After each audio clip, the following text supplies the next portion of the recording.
Alright, one thing that never changes, old, young, it doesn't matter.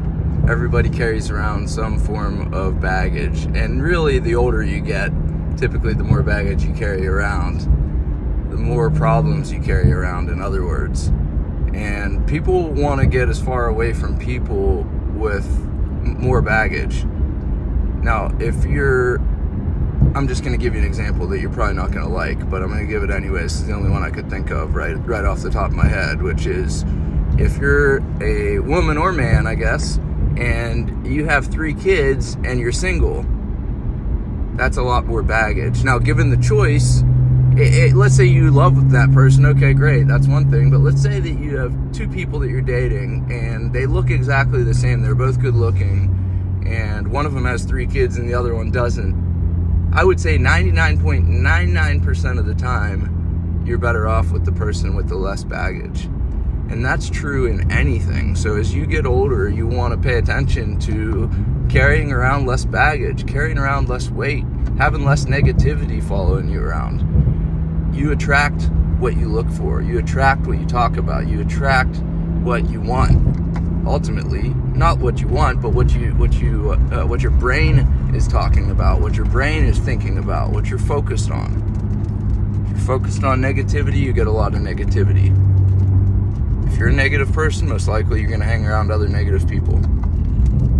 You don't find the guy that's super positive and successful hanging around the guy that's super negative and doing drugs.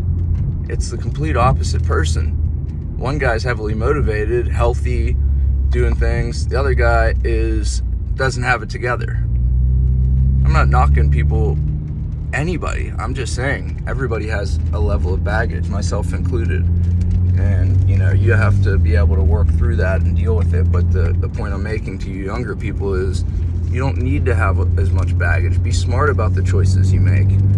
And when you get to be in your 20s, 25, you'll be in your prime, you'll be making a ton of money, you'll have a ton of friends, you'll have every option you could possibly want.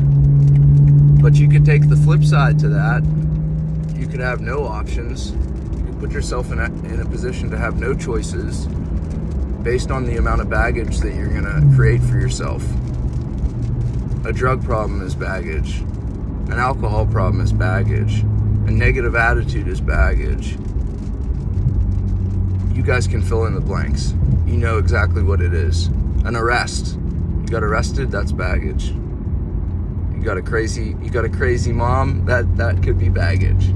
Right? So there's all these different things. It may not matter to the other person, but they're gonna stack up. These things are gonna either stack up in your favor or as a detractor to the success that you want. And I'm looking for things that are in my favor. I don't want to have detractors. I don't want to have baggage weighing me down. What are you willing to deal with? What are you willing to accept? That's ultimately going to be the life that you have. If you're not willing to accept making a small amount of money, you're not going to make a small amount of money. You're not going to accept being overweight. You're not going to be overweight. Don't accept it. If you don't like negative people and you don't accept those negative people as your friends, you won't have negative friends. What you accept is what you get. It's what you're willing to deal with. So I hope that sinks in. I hope that helps you guys. I wish I would have thought about this stuff a little bit earlier in my life. Don't carry baggage around when you get into college and after. The more people you sleep with, that's baggage. The more people you sleep with, it carries more baggage before you're married. All right, those are just examples. You can come up with your own examples, but those are examples that I would use. All right, hope that helps you guys.